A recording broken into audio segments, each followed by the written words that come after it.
because that's what we're here to talk about, your new book.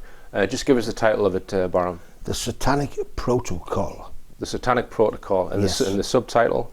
Criminality within the secret state. Right.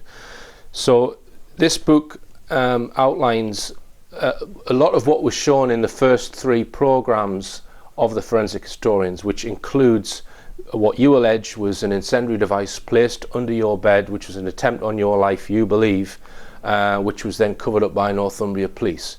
That's one of the main areas covered in this book, yes? We have evidence, we have witnesses, we have forensic evidence, we have people who have worked 30 years, for example, Commander in the Fire and Rescue Service, and his opinion is these are saddle burns in the rafters. It was a typical incendiary device left over, and it was done deliberately. It was carefully conspired, and it was an absolute foul, heinous, cowardly crime. Yeah, and this isn't the first attempt. There was an attempt in the 1980s where you had a jackhammer thrown out in front of your vehicle as well. And all of these incidents and smear campaigns are covered in this book. Well, yes, but by far the most monstrous attempt was this heinous, cowardly act of putting the incendiary device, the firebomb, under my bed, which was detonated at 3:20 on the Sunday morning, the 14th of September 2011. Right. That's by far the most heinous. And this had the effect of reactivating one of my associates. For example, Grant Bartley said, "This is the icing on the cake." And that's the one I responded, I said, "I prefer it never happened at all." But what he means is, he's always wanted to do this kind of book. And right. This experience, this evidence, this photographs and all the detail and the story in general, the horrific horror story, he said he wants that because it's really inspired him to do this book, the Satanic Protocol. Now, this is the cover of the book just behind you here, Yes. Baram, and as you say, it goes into all of the skullduggery, let's say, surrounding your research over the years. What I found interesting in the cover, you list a lot of books that have been written about the intelligence services and how they operate. It has been meticulously researched. There's 50 of the most reputable and most reliable sources, from Stella Remington, former head of MI5, to Nigel West, the historian on espionage, counter-espionage, the Secret Service, Richard Tomlinson, who was a former MI6 man, and it's been meticulously researched. As 50 references. And we've even got to mention, this is not some, I'm not playing some sort of James Bond game here. This, for example, David Cameron, the Prime Minister, said last December in his famous speech, which was internationally televised, that there are elements within the Secret Service to which criminal charges should be brought against. Absolutely, and I can't think of one example of that. Well, this is a prime example. My chances of survival, all in all, I don't want to go into the detail. When I arrived in hospital, I was given 20% chance of survival, judging by the previous experience. The previous 6 victims of fires, similar to mine, had all died. Yeah.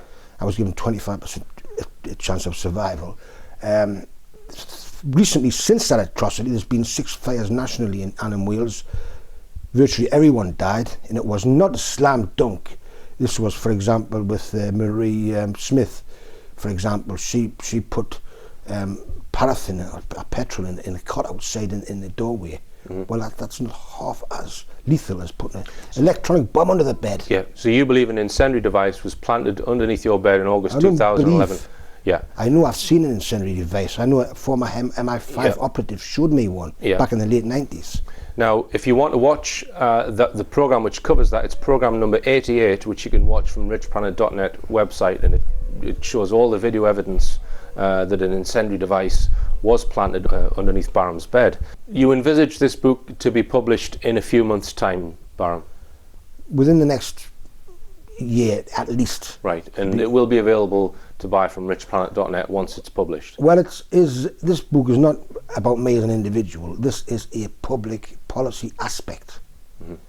These people in grossly abusing the system for their own curricular activities. I have people who have had their business sabotaged. Yeah.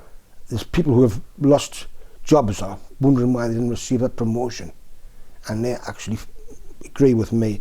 It was people in the secret services who are using the system, the resources of the system for their own curricular activities.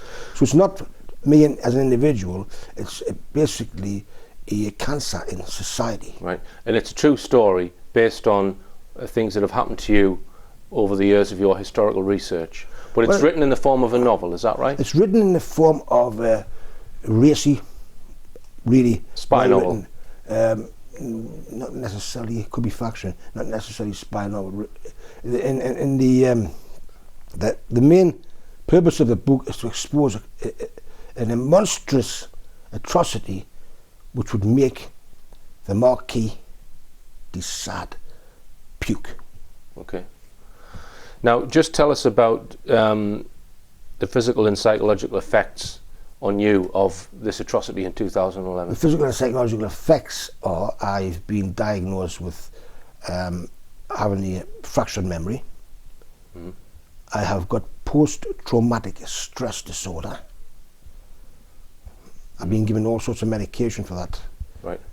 Usually it happens with people in the military. Mm-hmm. And it has actually made me stronger. I've seen the world in a different light. Mm-hmm. And now, just regarding the fire and the evidence from the fire, I often get asked if there's been any progress. You made a complaint to the police authorities, the IPCC. They wrote a report which was just a whitewash, I felt. I've read the report. But you're still looking at getting the floorboards tested that you believe had an incendiary device planted on them. So you've actually taken a piece of that evidence and it's gone abroad. And you're still seeking to have that tested for traces of incendiary. Yes, at the request of a few of our associates, mm-hmm. I've sent samples to the United States and Europe. Mm-hmm. Okay. I've had to do that because I've got no intention of going on some wild goose chase in Britain, mm-hmm. coming up against brick walls. Mm-hmm. So we've done that, and that should produce the truth. Mm-hmm. This is not a history book, Baram. This is about conspiracy, essentially. And so what kind of people do you think would be interested in it? It is a subject that is of mass appeal. It's a combination of the Pelican Brief with Denzel Washington. It's a combination of Die Hard film. It's a combination of conspiracy theories with Mel Gibson. Mm-hmm. It's a combination of several motion pictures. Mm-hmm. But it's even more horrific than any of the acts and deeds in those motion pictures. Mm-hmm. And so as a mass market, it's a combination of true crime, horror, thriller. Okay. All right then. And it's also, the reader will find that will learn a lot, and it could be beneficial in his own preservation. Yeah, for people's self-knowledge of what the intelligence services really get up to. What they really get up to. There's 50 of the most reputable references, mm-hmm. And most reputable sources, and it's based on solid foundation. Right, okay. Well, thanks for speaking to me, Baram.